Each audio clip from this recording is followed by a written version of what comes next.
A gente vai conversar aqui agora no Band News São Paulo com Valdir Amorim, consultor tributário da IOAB, consultoria especializada na área contábil, tributária e trabalhista, que gentilmente veio aqui até o nosso estúdio, vai esclarecer aqui as dúvidas dos nossos ouvintes.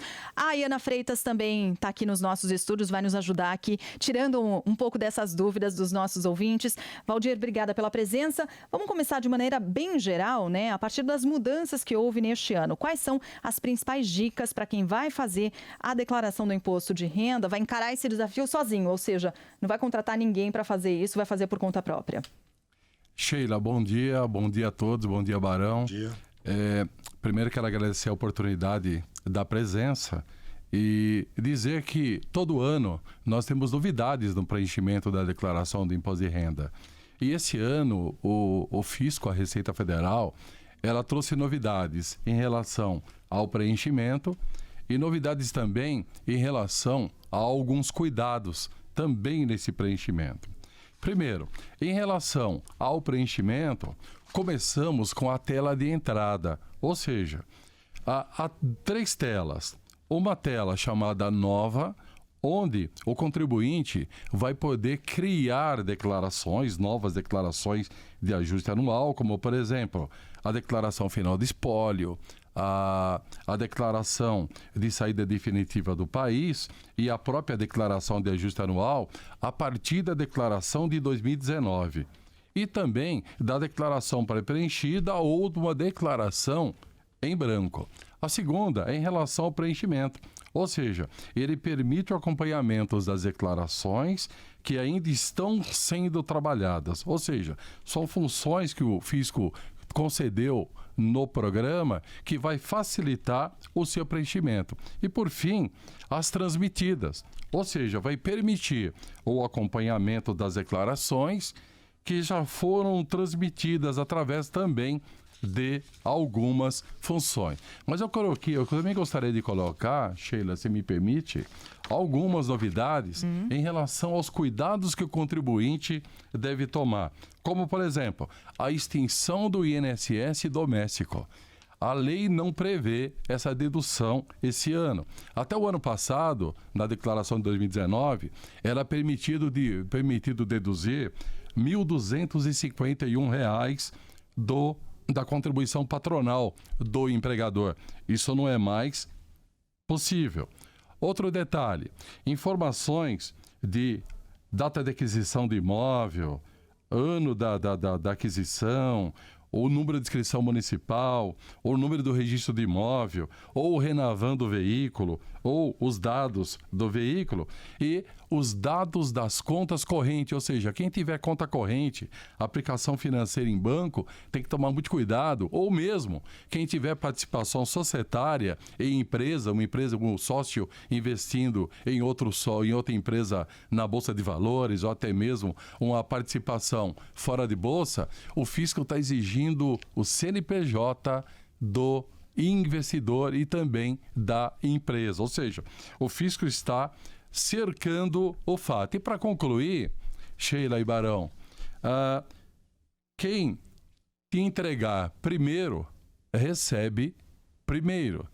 E quem for entregar a declaração até o dia 10 de abril e tiver imposto a pagar, vai poder optar pelo débito automático na conta corrente indicada por ele mesmo lá na declaração de bens e direitos.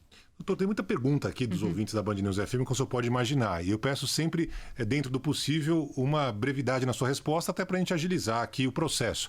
O Fábio, de São Bernardo do Campo, tem uma dúvida sobre quem opera na Bolsa de Valores. Se é obrigado a declarar o imposto de renda nesse ano. É obrigado? É sim, Fábio. A partir do momento em que o contribuinte tem aplicação na Bolsa de Valores, é uma das regras de obrigatoriedade. O Pedro: trabalho como motorista de aplicativo e sou MEI. Aliás, é uma pergunta frequente, a gente tem muitos ouvintes que trabalham aí na rua, né? Eu trabalho como motorista de aplicativo e sou MEI. Quero saber se devo fazer a declaração do imposto de renda como MEI, já que tenho que declarar todo o rendimento ou só a partir do momento que começou. Enfim, tá meio confuso aqui a mensagem, mas essa diferenciação. Muita gente agora entrando para o trabalho, não só o trabalho formal, carteira assinada, mas como MEI. Como é que funciona essa declaração? São duas? É uma só? Como é que funciona? Olha, o MEI é o microempresário individual. Então, você pode ter um profissional no aplicativo ou em outra função que a legislação venha a permitir. Só que o MEI, ele tem CNPJ e também tem a pessoa física do contribuinte. Ou seja, na verdade, acaba se confundindo a pessoa física do MEI com a pessoa jurídica do MEI. Então, vamos tentar esclarecer. Ele, como empresário, com CNPJ, ele é obrigado a entregar a declaração do MEI. Tem uma sigla, é DASN CIMEI. E ele tem que entregar essa declaração até o final de maio de 2020 como MEI. O outro detalhe é verificar se ele também está obrigado a entregar a declaração como pessoa física. Barão, aqui você também pode estar, você e a Sheila como jornalista, porque podem ser autônomos e também ser MEI como jornalista, não é mesmo? O que você tem que fazer? Olha, pega o rendimento tributável do ano como MEI e calcula a parcela isenta. Exemplo, se você for motorista de aplicativo, você é prestador de serviço. Soma o rendimento tributável do ano inteiro, multiplica por 32%. O resultado é o rendimento isento e você vai declarar na pessoa física como rendimento isento. A diferença entre o rendimento isento e para o rendimento tributável, caso você tenha consumido todo o rendimento, tem que tomar esse cuidado, essa diferença é lançado como rendimento tributável. Se esse número, esse valor, for maior que R$ 28.559,70, você vai ser obrigado a entregar a declaração. Barão, só para complementar, tem mais um detalhe muito importante. Pode acontecer o inverso. A sobra ser menor que R$ 28.559,70 e ele está dispensado, só que a soma dos rendimentos tributáveis, não só do MEI, como de outros rendimentos que ele vem a oferir, ultrapassar os 40 mil. Então ele tem que olhar para os dois lados, para o rendimento tributável e para o rendimento isento e não tributável, para descobrir se ele entrega ou não declaração. Mas a declaração do MEI, propriamente dito, no CNPJ do MEI, ele entrega separado até o final de maio de 2020. Acho que o importante aí é saber que uma coisa não exclui a outra, né? Ele pode ter de entregar a do MEI até maio e a da pessoa física agora, as duas, na verdade, né? Isso, pode acontecer dele ter que entregar as duas, ou pode acontecer também dele ter que entregar só uma, a do MEI é certeza. Ele tem que ver de qualquer maneira, ele tem que ver as regras dos dois casos para ver se ele precisa entregar num caso ou no Justo. outro, né? A do MEI, como com o CNPJ,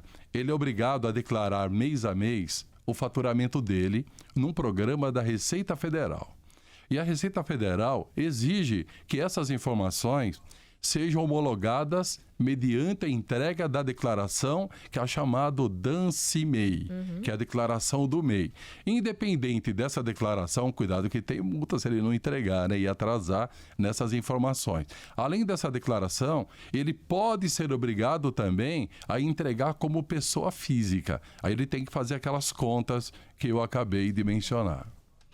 Bom, nós estamos recebendo aqui nos estúdios do Band News São Paulo, Valdir Amorim, consultor tributário da IOB, consultoria especializada na área contábil, tributária e trabalhista, tirando dúvidas aqui dos nossos ouvintes sobre declaração do imposto de renda. O prazo da entrega começou hoje, vai até o dia 30 de abril. Ainda são muitas as dúvidas enviadas aqui pelos nossos ouvintes. A gente vai, aos pouquinhos, tentando esclarecer. A gente vai para o intervalo rapidinho, voltamos já já. São 10 horas e 31 minutos. A gente volta a conversar sobre o imposto de renda. Hoje começou oficialmente o prazo para declaração e a gente está tendo o prazer de receber aqui no nosso estúdio o consultor tributário Valdir Amorim. A Ana Freitas tem uma pergunta a fazer para o Valdir. Fala aí, Ana. Só um adendo aqui antes, um comentário, na verdade. Estou tentando, desde que eu entrei aqui no estúdio, abrir o aplicativo, o meu imposto de renda, carregando. Você pagou sua internet, Ana? Paguei. Então tá bom. E a Sheila comentou no começo que muita gente deixa para o final do prazo, né? Acho que a maioria, pelo menos, tenta começar antes, mas só entrega no final, né? Porque pelo jeito está congestionado aqui. Não sei como é que tá para preencher no computador, enfim, para enviar, na verdade, pelo computador. Mas pelo celular tá devagar.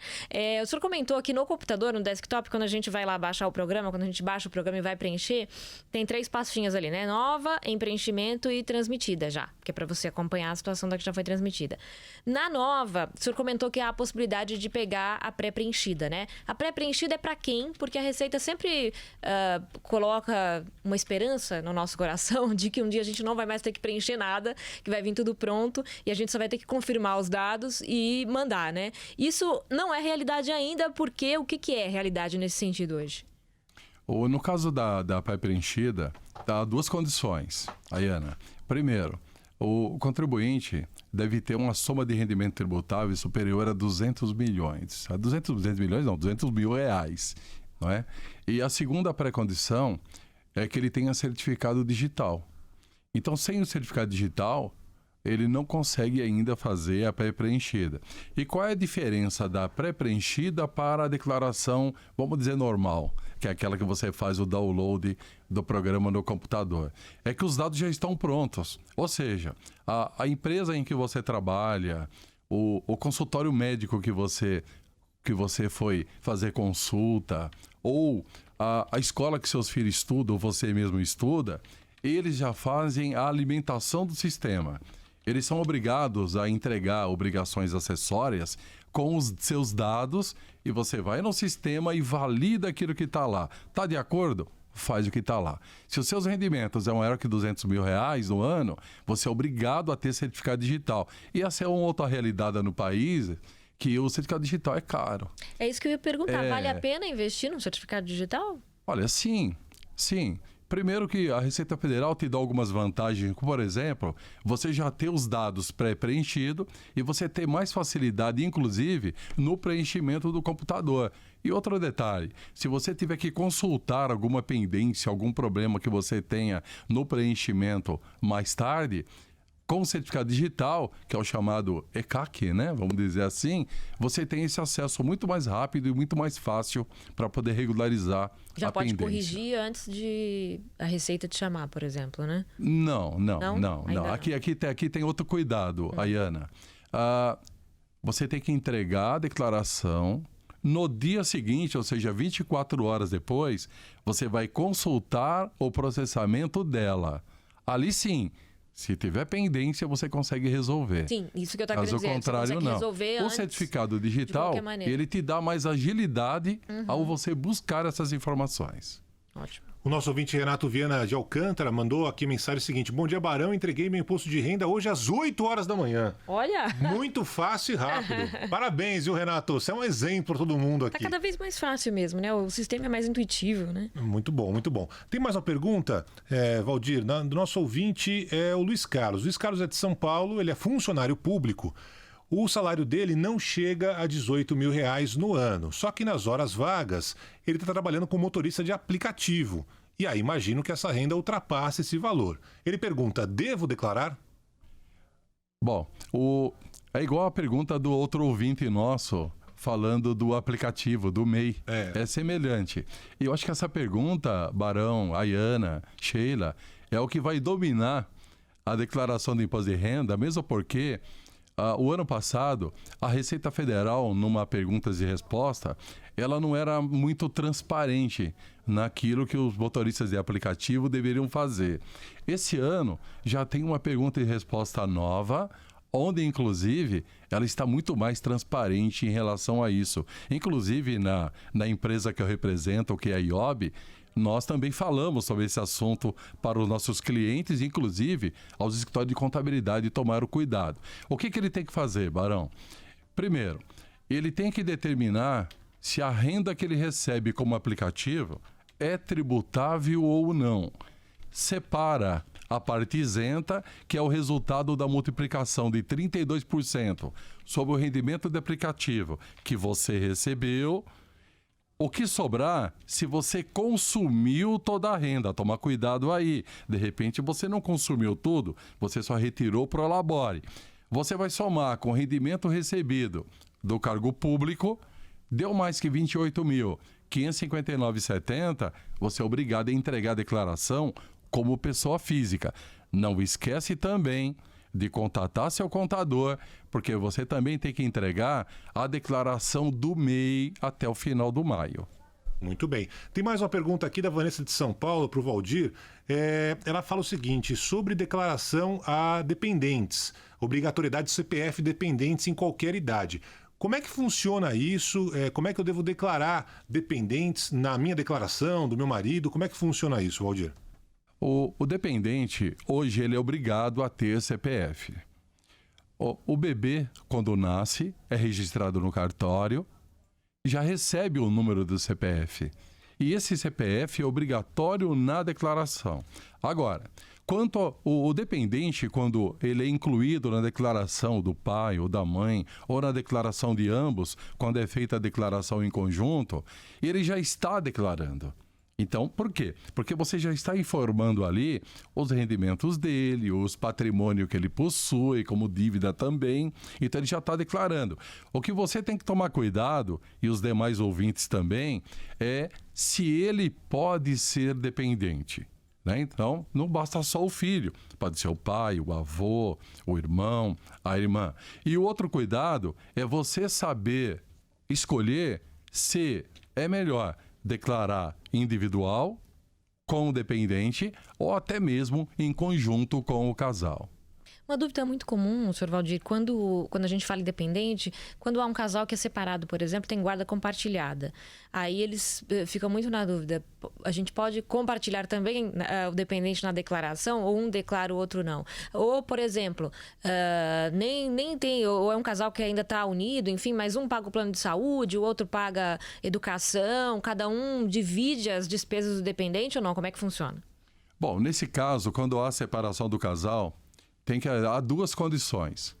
Há um acordo mútuo entre as partes, onde não há o juízo, a participação do juiz naquele processo. E nesse acordo mútuo, se for acordada uma pensão voluntária entre ambos, essa pensão não é deduzida, não é permitida no imposto de renda. Então, a pensão para ser deduzida no imposto de renda tem que ser a judicial, aquela homologada pelo juiz, né? Tudo certinho. Agora, a partir do momento em que o casal se separa, vamos dizer que a esposa ficou com a guarda do dependente. A dependência passa a ser da esposa. Então, a esposa, quando fizer a declaração dela, vai receber a pensão, incluir na declaração dela, em conjunto com o dependente, informando quem é o alimentando, e aí ela vai deduzir a dependência, e o valor recebido da pensão é tributado na modalidade carnê-leão. O que é isso? O valor recebido do marido tem que ser tributado mês a mês durante o ano calendário de 2019. E aí é um grande esquecimento do contribuinte, porque muitas vezes desconhece. Deixa para fazer só agora, né? Isso, acaba descobrindo e vai ter multa e juros, não pode deixar para declaração. Agora, o marido que está pagando a pensão, ele deduz o valor da pensão na declaração dele, seja como empregado, descontar dele como empregado ou voluntário. Ele não pode deduzir os dois, ou seja, o dependente e a pensão. Quanto à escola, os gastos com instrução ou médico, ambos só podem deduzir, no caso o marido também, só pode deduzir se aquilo também foi acordado lá no processo. Senão ele não pode deduzir porque ele não tem a dedução na qualidade de dependente. Tem mais uma pergunta aqui chegando no nosso WhatsApp, doutor. Bom dia, Barão. Barão, me chamo Marcos.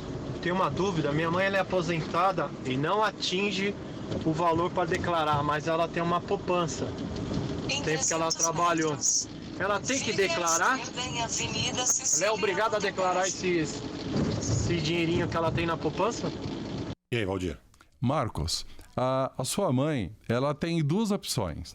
Primeiro, ela pode declarar junto com você. Ou seja, você como dependente, você como titular, a mãe dependente. E a mãe como dependente.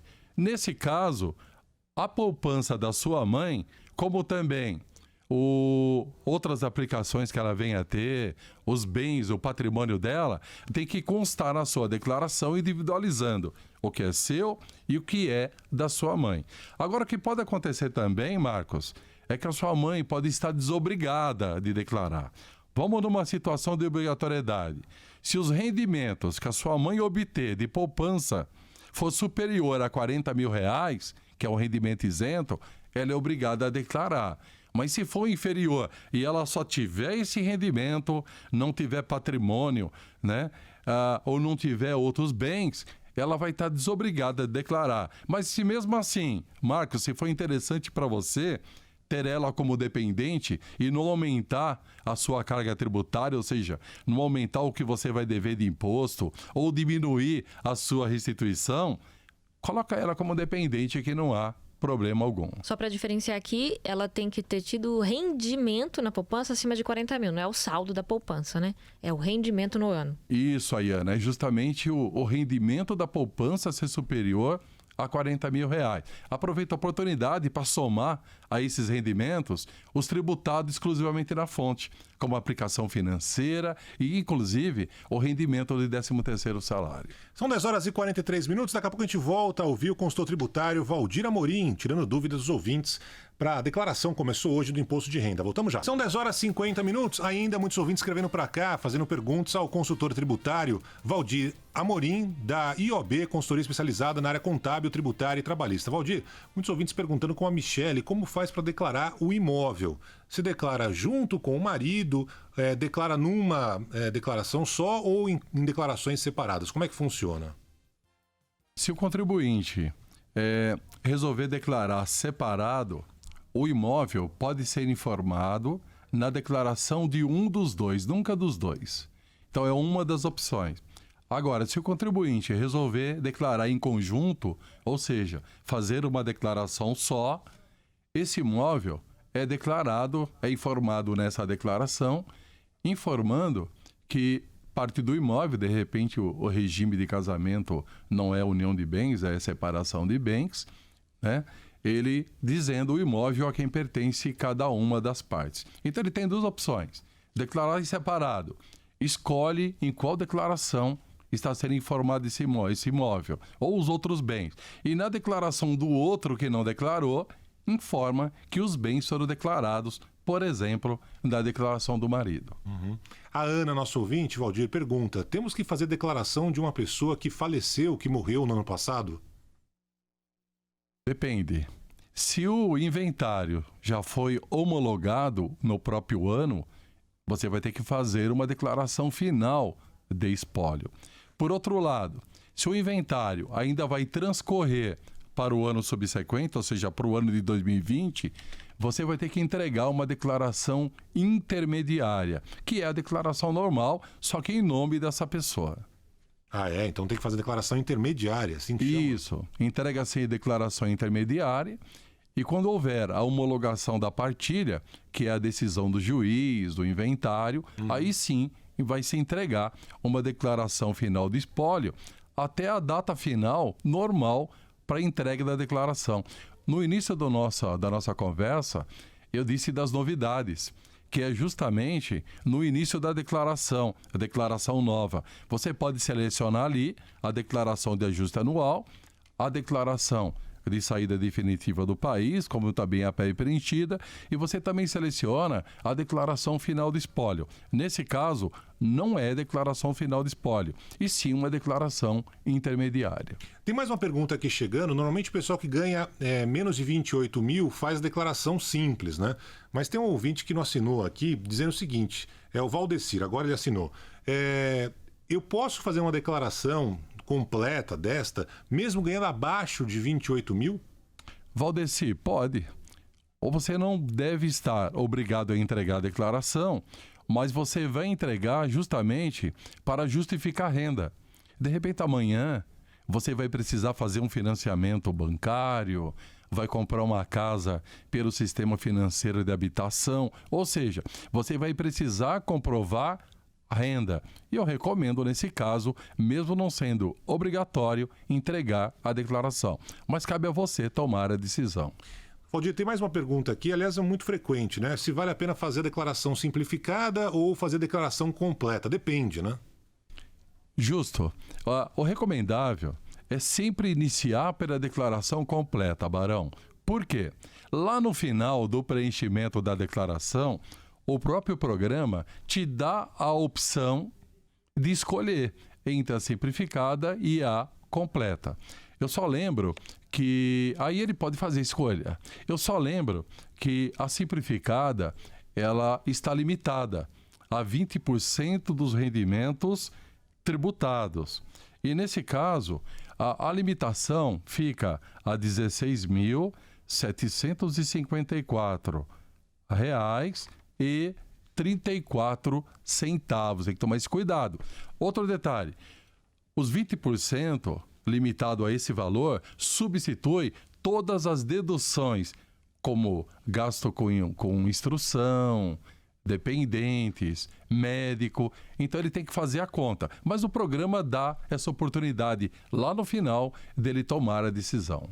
Quero agradecer demais a presença do consultor tributário da IOB, consultoria especializada na área contábil, Dr. Valdir Amorim, conversando com a gente, explicando aqui para os ouvintes da Band News FM, tirando algumas dúvidas. Claro que a gente vai voltar a esse assunto ao longo da programação, afinal de contas, apenas hoje teve início a entrega da declaração do imposto de renda. Valdir, muito obrigado pela presença, até uma próxima. Muito obrigado e um bom dia a todos.